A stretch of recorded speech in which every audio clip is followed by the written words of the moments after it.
Do you know what time it is? It's supernatural story time. And if you're easily scared, and even if you're not, there's only one thing left to do. Just turn off the lights, because these are stories that you listen to only in the dark.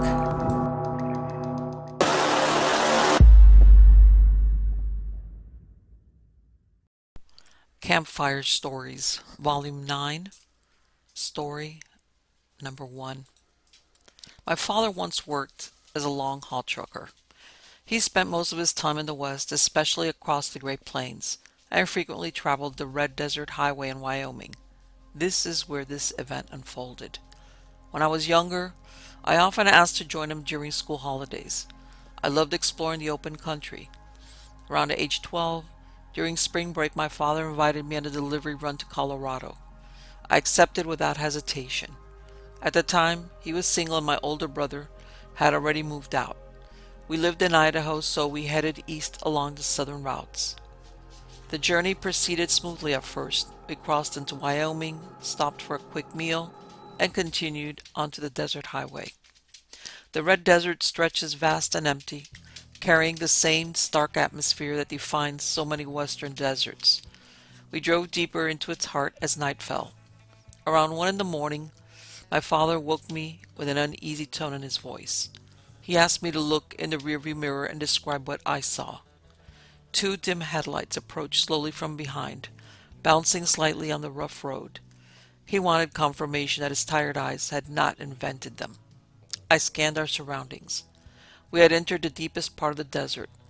Large hills rose on either side, their slopes dotted with skeletal, dead trees whose limbs reached like claws. We likely sat near the sand dunes. The GPS had malfunctioned since we left Idaho, so we relied on the 2-lane road that cut through the emptiness. I asked my father how far we had traveled into the desert. He admitted he did not know. We had left the main highway earlier, and the isolation pressed heavier with every mile. The vehicle behind us drew closer until it nearly touched our rear bumper. My father slowed and shifted slightly to let it pass. Instead of overtaking, the other vehicle matched our reduced speed. Only when he slowed further did it finally pull alongside us. A strange noise accompanied its approach. A metallic scraping like steel dragged across ice, mixed with the grind of failing gears. I finally saw the vehicle clearly. It was not a truck or hauling rig as my father had guessed. It resembled an old passenger van, similar to a Volkswagen bus or Ford Transit people mover. Yet it looked as though it had tumbled from a great height. Most of the paint had worn away, leaving only scattered patches and vast fields of rust. Torn strips of a papery fabric-like material hung from the body. The rear doors hung dented and forced open. A wave of deep dread washed over me when I looked at the shattered passenger side window. Inside, I saw only absolute darkness. No seats, no driver, no sign of life at all. Just an inky void where illumination and movement should have existed. The van passed us with a low wheezing groan and pulled ahead. We followed as it began to climb a gentle incline. At the crest, the road curved sharply with no guardrails. A vehicle could easily leave the pavement and tumble down the slope. My father grew impatient with the van's constant slowing. He moved to overtake it once more. As we drew alongside the driver's cabin again, we saw the same emptiness. No one at the wheel. I noticed the van's headlights dimmed steadily, fading from a weak glow to a faint spark. As we navigated the bend, the van continued straight. It showed no intention of turning. It rolled steadily off the edge of the road and descended the far slope at a slow, almost deliberate pace. The headlights finally extinguished when it reached the bottom. The experience left me shaken, yet I managed to fall back asleep until we reached the delivery point. The next morning we retraced our route to investigate. When we arrived at the spot where the van had left the road, I climbed out and examined the slope below. The vehicle had vanished. No wreckage, no broken branches, no tire tracks in the sand. The bushes it appeared to have rolled through stood completely undisturbed, as if nothing had ever disturbed them. To this day, the event troubles me. I still search for any explanation that fits what we both witnessed on that empty desert road. Story number 2. I never planned to drive that night. Pat had volunteered as designated driver. Yet halfway through the evening, Pat began drinking heavily. I had sipped the same cocktail all night, so when I noticed Pat's face turning red and balance failing, I knew my drinking had ended. The responsibility now fell to me. I felt annoyed, but I had not intended to drink much anyway. Pat seemed to assume sobriety suited me better and quietly handed over the role. When the night ended, I helped Pat, Cynthia, and James into the car and took the driver's seat. Pat mumbled about what a great friend I was. I responded only with a sharp glare. Cynthia and James passed out before they even fastened their seat belts. I leaned over them like a parent to secure the straps. I wonder whether I had ever looked that helpless while intoxicated. Another wave of irritation washed over me. They could all sleep peacefully while I stayed alert, alone, playing chauffeur. What bothered me most was the route I would need to take to Pat's house. A tunnel runs between downtown and Pat's neighborhood.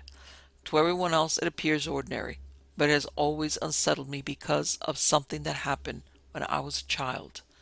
The tunnel makes my skin crawl. Normally I choose a longer route to avoid it, but at 2 in the morning, inside a car that smelled of stale vomit, I made the mistake of heading straight for it. I want to be perfectly clear. When I said the tunnel scared me, I never imagined what would unfold that night. As a child, my older brother told me the tunnel formed the mouth of a sleeping giant. The only way to survive passage, he claimed, was to hold my breath the entire way through. It sounds ridiculous now, but children believe the strangest superstitions. I held my breath until my vision darkened and spots danced before my eyes. Then I took the smallest inhale, and a piercing shriek echoed from the far end of the tunnel. I became convinced I had awakened the giant and that we would all die. Of course, I survived. Instead of being devoured, I hyperventilated with my hands clamped over my mouth while we approached the scene of a real accident. Another driver had lost control and crashed into the tunnel wall. That impact had produced the shriek I heard. Through a child's terrified imagination, however, the twisted metal looked like a car crushed between giant teeth. I believed the crash was my fault, punishment for breathing. After that night, I refused to enter the tunnel again. Whenever I had no choice, I held my breath the whole way. As I grew older, the fear simply became avoidance. The childhood memory brought me to this moment, sitting at the roadside near the tunnel's entrance with 3 unconscious friends in the car. Anxiety gripped me more than outright fear. The wind howled through the open evening with the windows closed. I decided to wait for another vehicle to enter first. I felt childish, yet the old saying about safety in numbers comforted me. Soon a small Corolla passed and vanished into the darkness. I pulled forward and followed at a careful distance. The red taillights offered a welcome guide. I stayed behind the car until we reached roughly the midpoint of the tunnel, the exact point where, as a child, I had always began to struggle for air. Without realizing it, I held my breath again. So far everything felt normal, and I started to relax. Then the calm shattered. The car ahead suddenly shrank, as though it had accelerated violently. I pressed the gas pedal to keep up, unwilling to lose its lights, but the distance between us only widened. I heard no engine roar. The Corolla continued to shrink, while its taillight illuminated walls that seemed to close in from every side. I would have stopped and turned around if I had not convinced myself this was merely an optical illusion. I also failed to notice that we should have exited the tunnel long ago. I kept my eyes fixed on that single set of lights. By the time the Corolla became a distant speck, my knuckles had turned white on the steering wheel. I finally looked away, slowed down, and took in my surroundings. The left lane had vanished. I now drove trapped between narrow concrete walls, with a roof so low that a taller vehicle would have scraped the ceiling. My first thought was that I had accidentally entered a maintenance tunnel. I felt grateful I had not damaged Pat's car. Then I noticed the darkness. With the Corolla gone and no overhead lights visible, my headlights revealed only a short stretch of road. Everything beyond dissolved into absolute black, like the deepest part of the ocean. I had no idea how far I had traveled into this passage or whether it connected back to the main road. I lacked space to turn around, and the idea of reversing the entire distance filled me with dread. Something deep inside warned me not to look away from the road ahead. I weighed my choices: continue into the unknown or trust the faint glow of Pat's cheap taillights.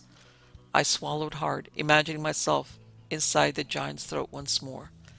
When I tried the door, the wall pressed so close that I could barely open it enough to slip one foot out. The tunnel appeared to have narrowed further. I closed the door and pressed forward slowly, hoping the passage would eventually widen enough to turn. The tires crunched over unseen debris. Movement flickered in my peripheral vision. I glanced at the side view mirror and saw the concrete wall behind us ripple and buckle. I gritted my teeth and shook Pat, but Pat remained unresponsive. My skin suddenly felt hypersensitive. Every inch itched. Blood pounded in my head. I could even feel my eyeballs shift. The closeness suffocated me. The walls continued to tighten. My throat constricted. Breathing grew difficult. I slapped Pat harder. I wanted to reach for Cynthia and James in the back, but I could not bring myself to turn around. A sick certainty told me that if I looked back, I would see only solid concrete sealing us in. I do not know whether stubbornness, fear, or false hope kept me moving forward. I heard metal scrape against concrete. My nails dug into the steering wheel until they splintered. I clenched my jaws and willed the tunnel to release us. Then came a powerful slap against Pat's door. Wham! When I looked, all color drained from my face. Something protruded from the wall. Rocky fingers attached its massive palms and pressed them against the glass. The concrete rippled like water, and the hands rode the wave, chasing us. I accelerated. The hands kept perfect pace at 80 kilometers per hour. More hands appeared. In the rearview mirror, the side mirrors, and directly ahead. They scratched and tapped at every surface, trying to break inside. I screamed until my throat felt raw. Faces began to push outward from the walls. Distorted mouths, eyes, and noses stretched the concrete like fabric. I could no longer tell whether the howls came from me or from those emerging mouths. I only knew I had to keep driving. I could not let them reach us. Suddenly, I heard the click of Pat's door handle. In that moment, the sound terrified me more than anything else. My nervous system overloaded. A strange, almost peaceful resignation watched over me. The body's final mercy before death. I closed my eyes, lifted my hands from the wheel, and slowly released the accelerator. Silence fell. The grinding of metal against concrete stopped. The tapping and scraping vanished. I opened my eyes to see the car rolling gently out of the tunnel. The night sky stretched wide above us, and the tree line stood at a comforting distance. Relief flooded me, followed quickly by fresh terror as the reality of what had happened sank in. I drove a short distance further and pulled onto the shoulder.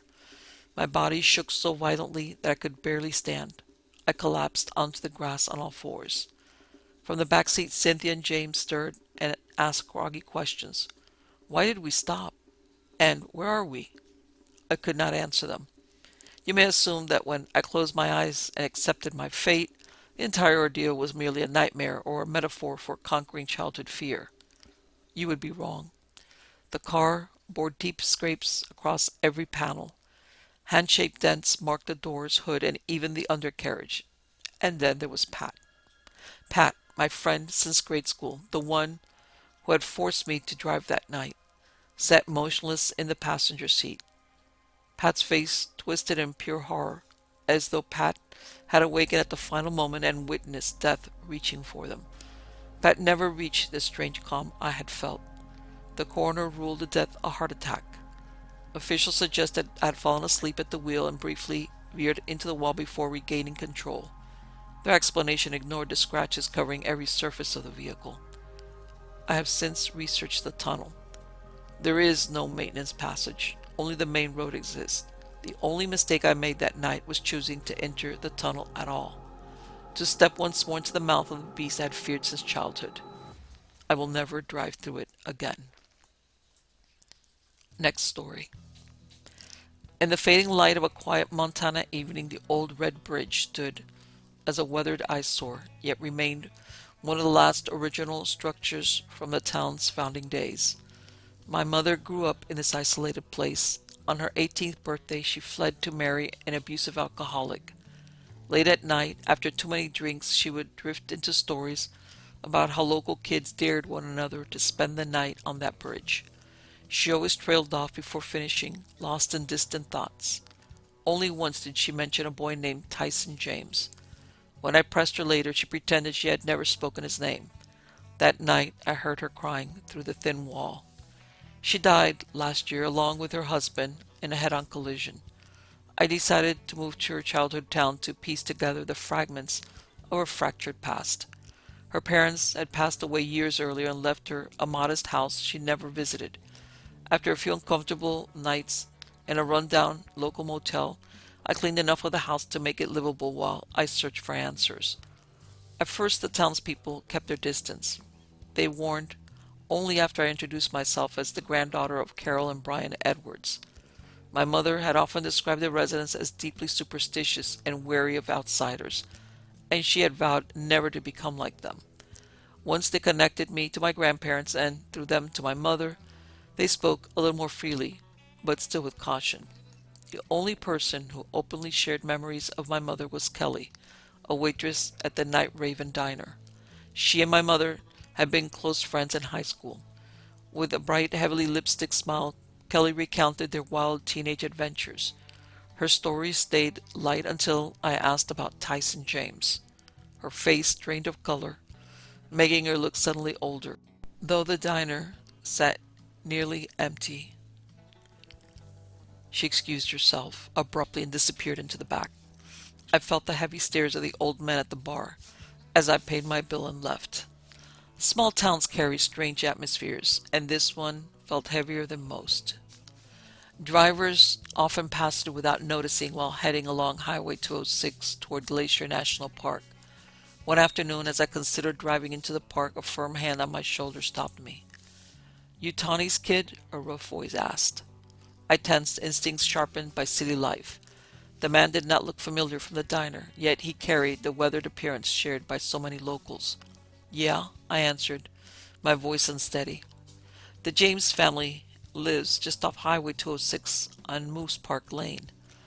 Old Mrs. James can probably tell you what you want to know, but you won't like what she says."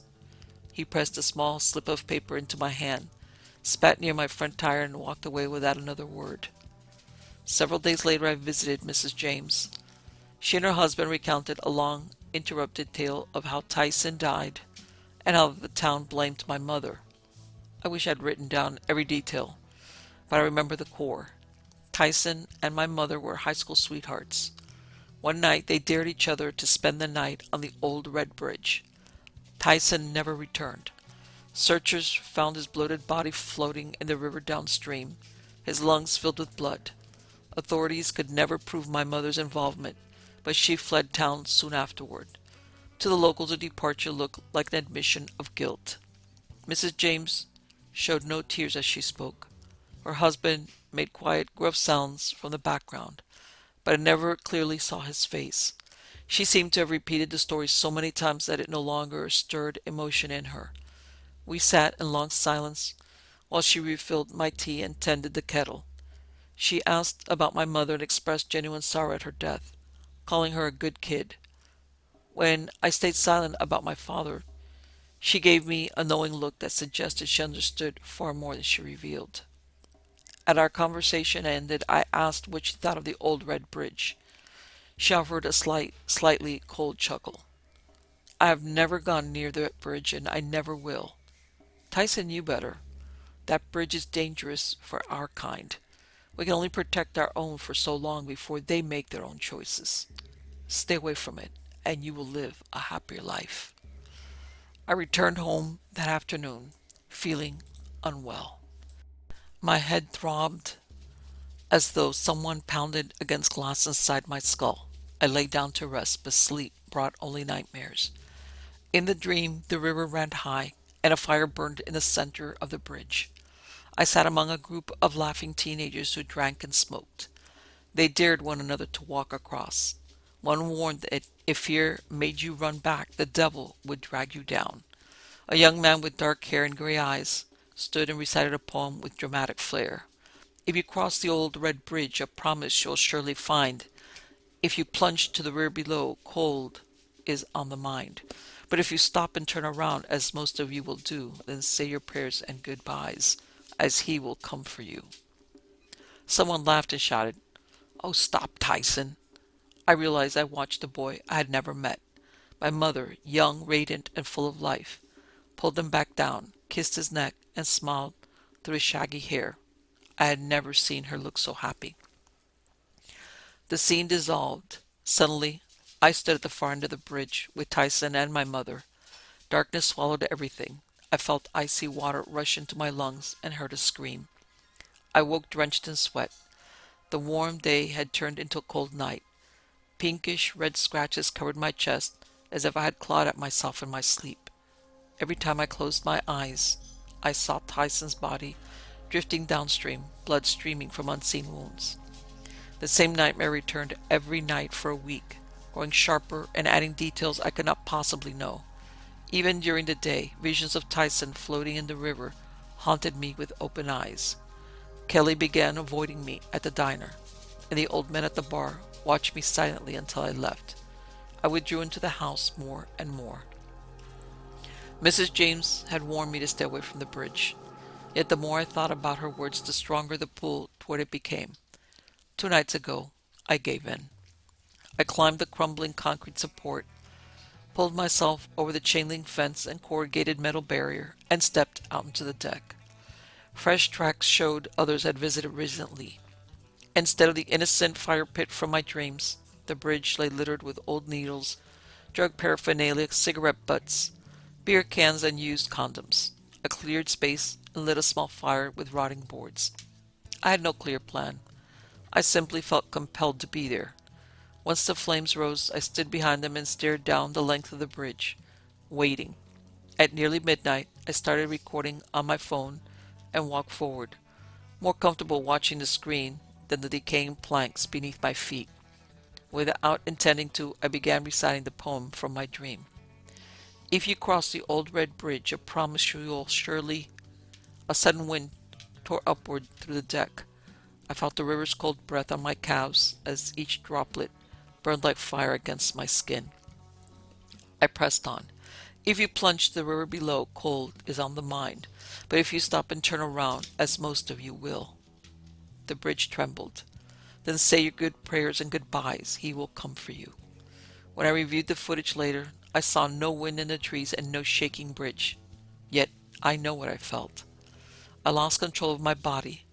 The boards groaned and cracked under my weight. Cold seeped into my bones. Invisible hands glided gently over my arms and legs as if confirming my presence. They felt strangely familiar. At the halfway point, I sensed something following me, a dark shape just beyond the camera's view. I froze. A watery voice whispered, "You shouldn't be here." "Who are you?" I asked, beginning to turn. Two cold, bloodless hands gripped my face and stopped me. "Don't look away," the voice commanded. "Don't you dare take your eyes off it." "Off what?" "Just look." Terror overwhelmed me. I ran. I did exactly what the poem warned against. Now I wait to discover what price I must pay. The recording captures me speaking to empty air. I wish I had turned the camera, yet keeping it running may have brought me time. The footage shows me standing motionless by the fire after reciting the poem. I hear only my voice, the river, and the crackling flames. But each time I watch, something new appears at the far end of the bridge, a towering shape darker than darkness itself, with shimmering yellow eyes. My nightmare has grown more brutal. I no longer remain the same person in them, yet I always end as Tyson, cold river water flooding my punctured chest. I wake with deep scratches across my body and fresh bruises and small cuts on my legs where the icy water touched me that night. I have no other choice. The James house now stands empty, as if abandoned for years. No one in town admits knowing the man who approached me in the parking lot. I bought additional cameras from the next town over. Tonight I return to the old red bridge. I already feel the river's cold running through my veins. I pray whatever waits there will give me the answers I need to end this torment. One truth grows clearer with every passing night. Something evil dwells on the old red bridge, and it is watching. Next story. I'm not an overly religious man. I believe in God, in heaven, and hell, and that we all go somewhere when this life ends. But I am no Bible thumper, and I rarely make it to church on Sundays. Most weekends find me riding in the back of an ambulance. After 15 years as an EMT, that is simply the way things are if you want to keep the lights on and food on the table. Over those years, I've worked in different states and stations, chasing away boredom by moving around. My current post sits near Homestead, Florida, close to the edge of the Everglades. If you live in the area, pay close attention to what I'm about to share. This is a warning. Stay away from the place I describe. I have seen nearly every horror the human body can endure. Gunshot wounds, impalements, limbs torn away, and every stupid stunt that ends in tragedy. Nothing much shocks me anymore. I thought I had seen it all. That changed on the night of July 20th. My partner Jim, our driver Ted, and I had just finished eating at a Burger King on East Palm Drive. We sat in the ambulance, killing time, hoping the rest of the shift would stay quiet. We talked about our days off while I mentally listed chores waiting at home. Dispatch suddenly crackled over the radio. Any available medics in the area, we have a 2D4 and a 2C1 with a 3B1. The codes sent ice through my veins. A 2D4 meant snake bite. A 2C1 indicated difficulty breathing or swallowing, possibly anaphylaxis or internal bleeding. A 3B1 warned of a dangerous body area, meaning the bite could sit in a high-risk spot or worse, the snake might still lurk nearby. We flipped on lights and sirens and raced towards the address. We left town behind and turned onto a lonely stretch of highway. No other emergency vehicles appeared, no fire trucks, no police cruisers, just us. When we pulled up the modest single-family home, we were the first on scene. Ted radioed our arrival while Jim and I grabbed the med bags, gloves, stretcher, and antivenom. An older, portly woman met us at the porch. The boy's grandmother, she said. She spoke so fast we could barely understand her. Jim had to physically calm her before she explained that her troubled grandson had come to stay with her for the summer. She loved having him around. We pushed past her into the house. From the outside it looked completely ordinary. Inside the decor seemed normal too. Yet the moment we crossed the threshold, every hair on my neck stood up. Jim felt it too. He stopped mid-sentence and muttered, "What the hell is wrong with this place?"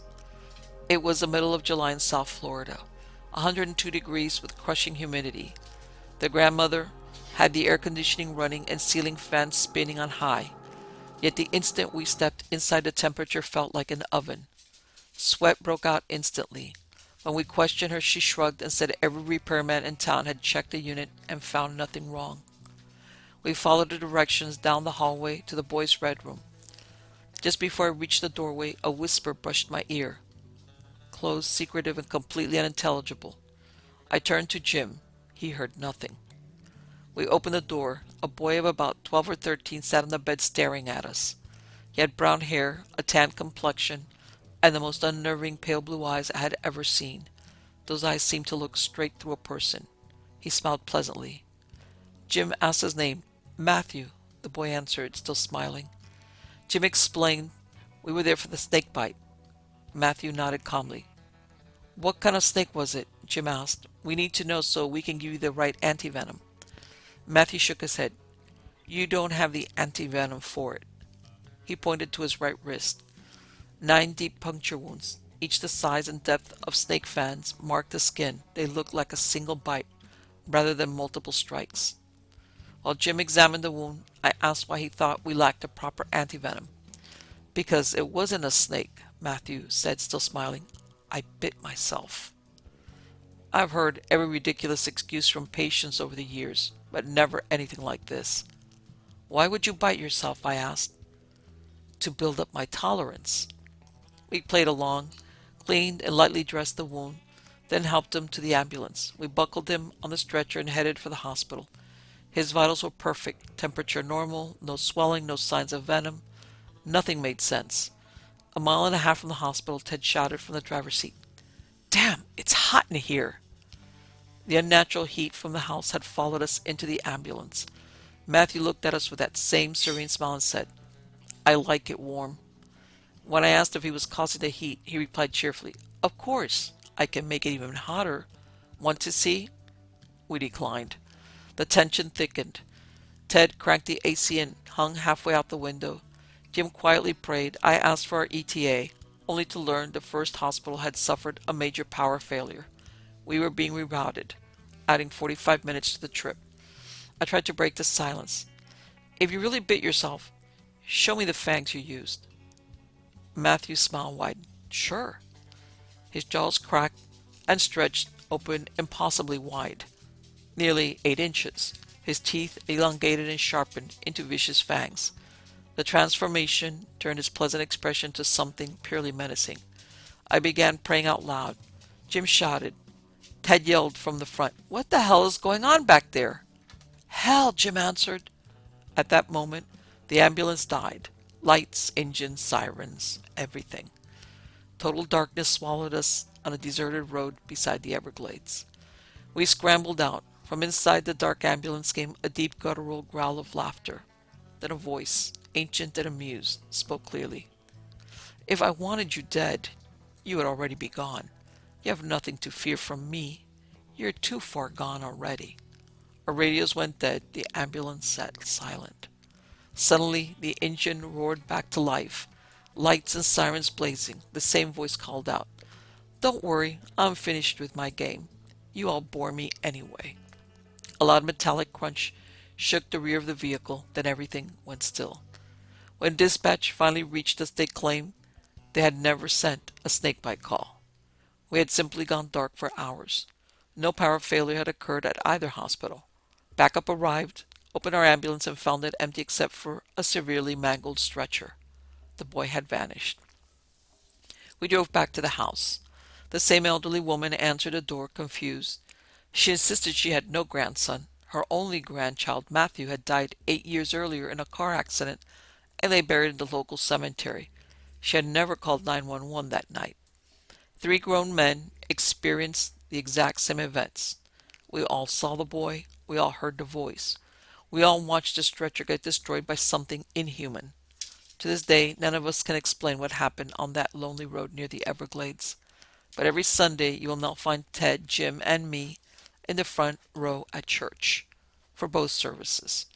Something with pale blue eyes still smiles in the back of my mind, and I no longer doubt that some things walking this earth do not belong here.